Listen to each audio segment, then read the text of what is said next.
Hey everybody, welcome back to my channel. And because the CFL XFL discussion is really gaining some heat traffic because of all you guys picking it up, watching it, thank you so much. I really appreciate the interaction, the comments, and the views. We're going to continue down the path, and you're going to see my live reaction to me with the Tim and Friends take 2 days ago from Rogers Sportsnet. It's one of our larger media outlets here in Canada. We really only have two, Rogers being one of them. They don't carry the contract for the CFL, so I find this is actually a very fair, unbiased review from Tim. TSN carries it, his competing station. They are not together in any way. This is like Fox shouting out to ESPN. It just doesn't happen. It does in this video. So I want to give the Americans who are passionately commenting and watching these videos a little bit of a chance to see what the Canadian media is saying about it.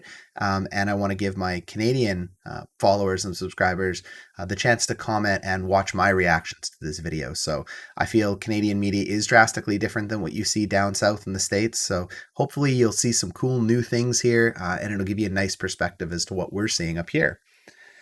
Now, before I get going, I wanted a quick shout out to all the people here that are commenting, watching my videos, and really just enjoying this CFL XFL discussion. Rangers King, I'm definitely going to watch that game that you recommended to me. We're going to have a live walkthrough of an XFL game. You'll see my live reaction to that shortly. Classical Liberal and Joe Smith, I love your shout outs to the league names. Really appreciate you going back and forth.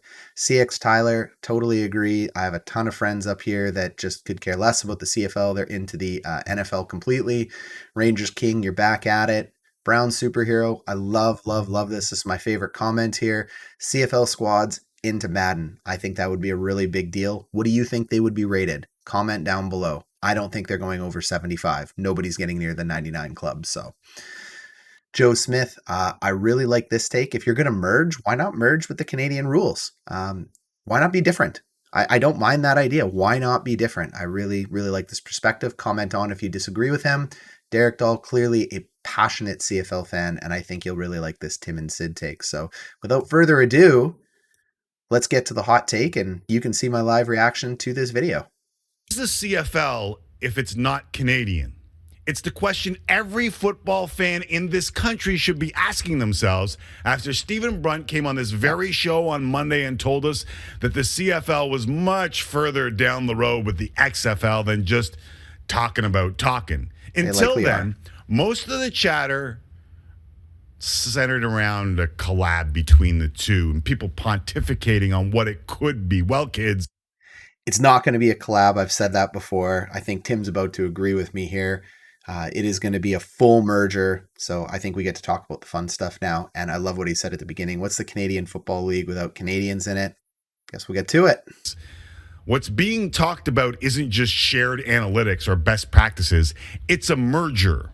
There it is. It's a sustainable business model and potentially the loss of the 3-down game, the ratio, the 55-yard line, and the 20-yard end zones, essentially everything that makes it Canadian football. But please check out my last video if you want to see why I think those rules are going to go away. I agree with Tim. I don't think it's potentially. I do think they're going to go away. I think we're going to have a few Canadian rules kicking around, like maybe some of the motion, maybe some of the drop kicks will stay. But for the most part, the big ones, the bigger field, the 3 downs, gonzo. Please don't get this twisted. I'm Canadian. I love football. So yes, I love the NFL. And yes, even here at Rogers, I love the CFL. I've covered the game on both sides of the border, multiple Super Bowls, multiple Grey Cups. If you don't know, now you know. I would say you're an expert. I firmly believe that the Canadian game is better than the American game. In fact, I don't even think it's debatable. No fair catches, the motion, the 1 yard off the ball. Hell, even the Rouge forces actual gameplay, and most folks who study this thing for a living agree. But if you still need convincing...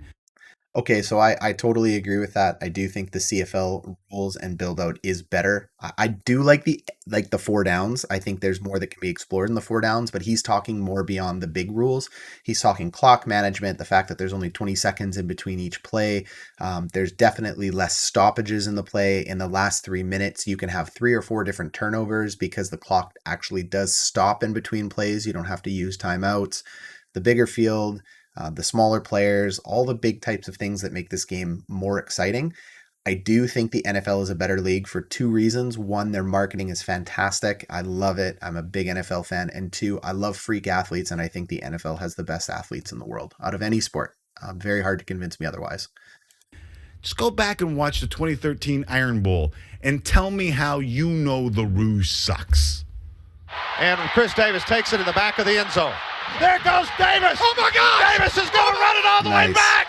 Auburn's going to win the football game. Can't show the run back. Oh, my God. And if you don't know what the Iron Bowl is or haven't watched the CFL, ignorance is not a defense. Yep. That Auburn, Chris Davis play and all of its excitement, that's the CFL. Yep. RPO, run pass option, taking over the NFL.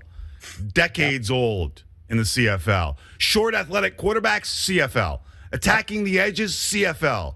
Short, high percentage passes, Bill Walsh and the CFL. Undersized slot receiver, the Pats and the CFL. Little burners on the edges, CFL. What does this all mean? All right, so he's not going to show any data or anything about this, so it is just an opinion piece. But again, the amount of time he's been able to cover both types of games, I think he is considered an authority on the topic. It's like watching somebody with a PhD speak about it. I totally agree, being a fan of both games for so long.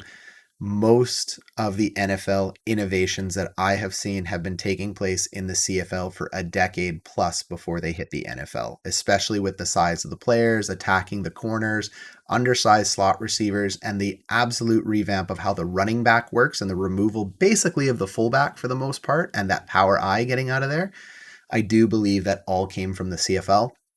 I do believe the more athletic, in-shape linemen, especially on the defensive side, came from the CFL. So I agree that's likely where it came from. Well, that all helped the evolution of, I don't know, Drew Brees, Russell Wilson, Kyler Murray, Julian Edelman, Antonio Brown. Hell, 20 years ago, Lamar Jackson was just a CFL quarterback. Yeah. But if I can't convince you of this, how the hell are we going to convince Americans to change the game they think they own? You're not. It's a question you have to ask yourself. If the XFL and CFL is indeed a merger, do you really think they're going to play the Canadian game? Nope. I don't. And if you're still questioning the sanity behind it, I get it. Those who don't learn from history are doomed to repeat it. I'm questioning the CFL tried American expansion before, and the lasting memory was less Baltimore Stallions and more the poor man's John Tesh. That's right, your boy, Dennis Casey Parks. No. Okay. With growing hearts, we Look at this see flow. thee rise. Okay, this is the anthem before a game in Las Vegas. Strong and free. He cannot sing "O Canada." He's ruined the anthem. So 90s. Canada, we stand on guard for thee. That's not the beat or how it's supposed to be sung. It's embarrassing. It's actually infuriating. Could you imagine, my American friends, if we butchered the Star Spangled Banner at one of our hockey games? On guard for thee. Good thing we're polite.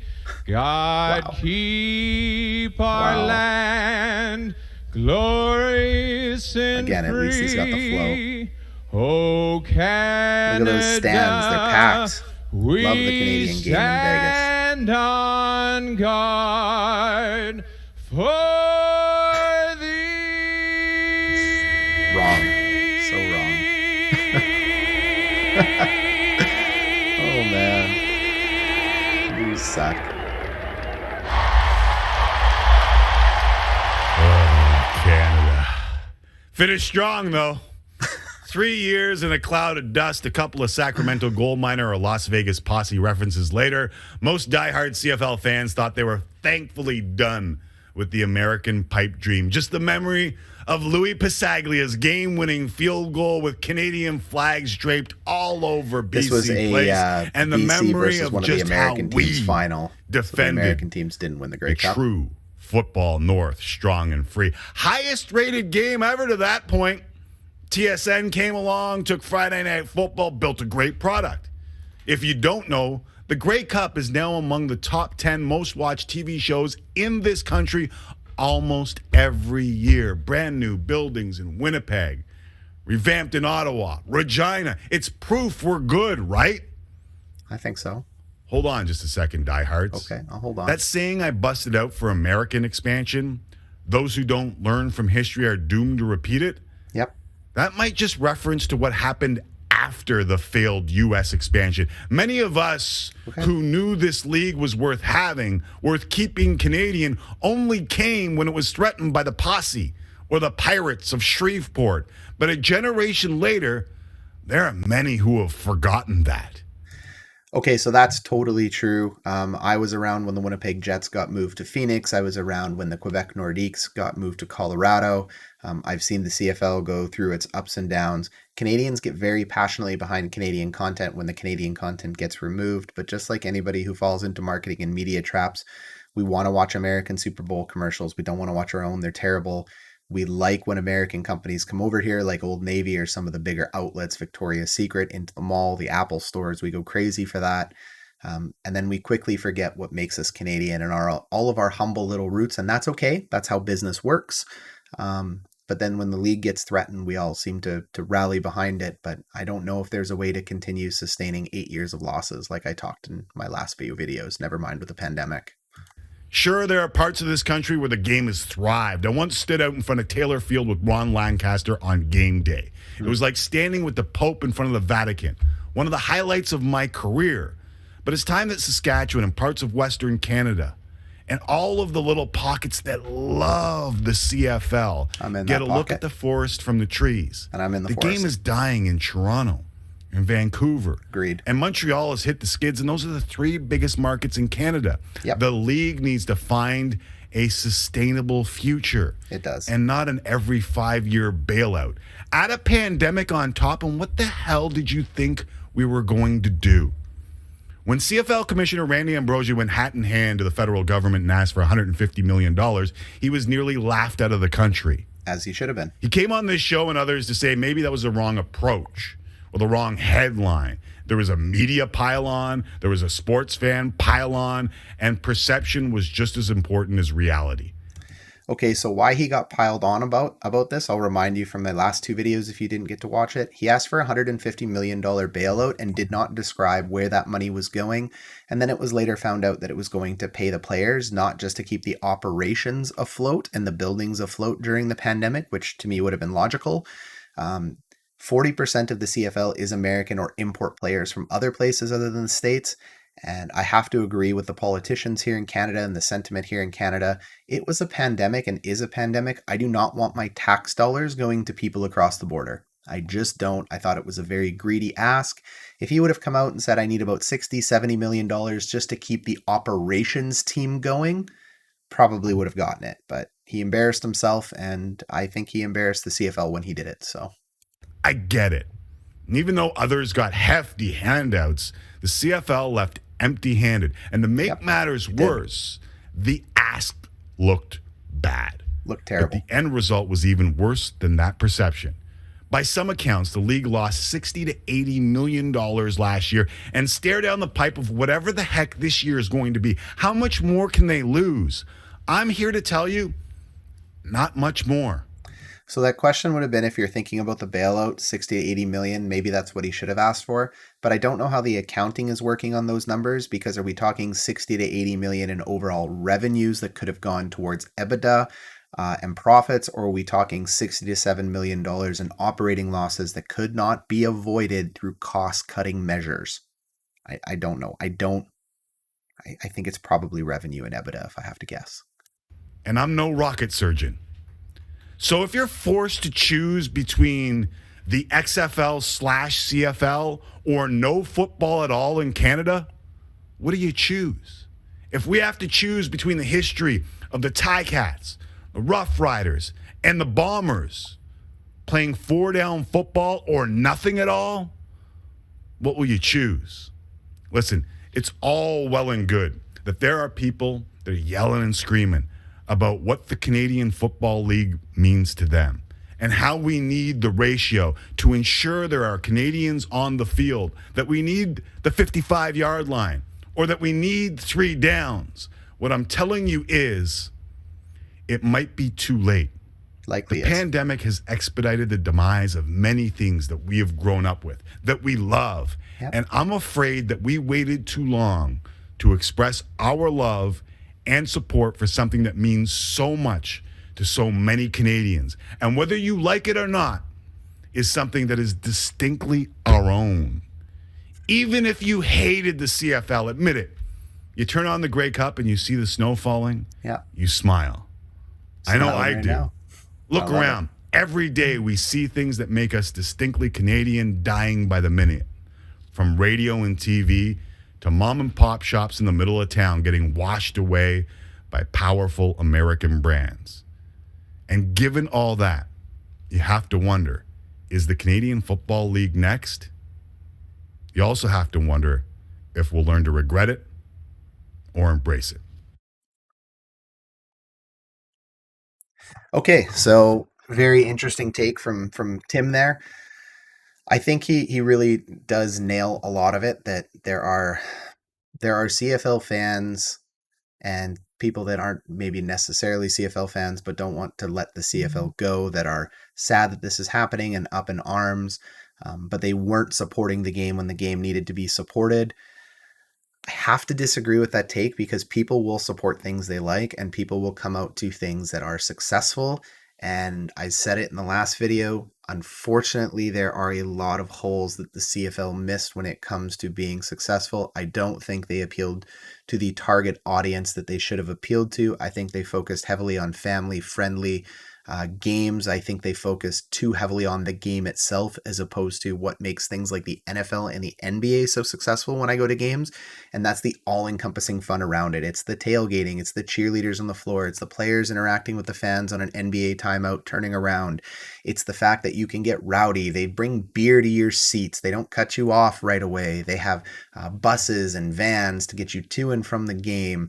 There's just so much more to the game than just the game, and Canadians are really bad, in my opinion, at including all of that. So yes, we have some fun at hockey games, NHL, and some fun at CFL games, but sometimes it really just feels like the only fans they care about are the people who are between 60 and 80 years old that have been watching it forever and a day. They have season tickets, they bring their own water to a game, and they quietly sit down and watch the game. They use their cowbells, their triangles, or their big blowhorns, but that's it. And it seems to be like they shun the 20 to 30-year-old working blue-collar guys and gals that come to the game, want to blow off steam, have a really good time and shout. And that's what I see at NCAA games. I see just students and people having the best time they have ever had in their lives. And at CFL games, I see ushers asking people to sit down and be quiet. You can't have a viable league with that. So that is a big takeaway for me in this. Some of this is self-induced. So will the XFL change any of that? Probably not, because a lot of that direction is given from the owners and the general managers of the clubs. So it's tough. Please tell me what you think your opinion is on that take. Tell me if you enjoyed watching a little bit of the Canadian media outlets, and if you enjoyed my reaction to it, and if this is a video and a topic you want me to continue to discuss, because it seems to have some steam. So let me know through your views, through your likes. Subscribe if you can. I only have 17 people subscribed. I'd love to hit 20. I mean, that'd be great. And please continue commenting on, and I'll keep responding back to you. Thanks, everyone. Bye.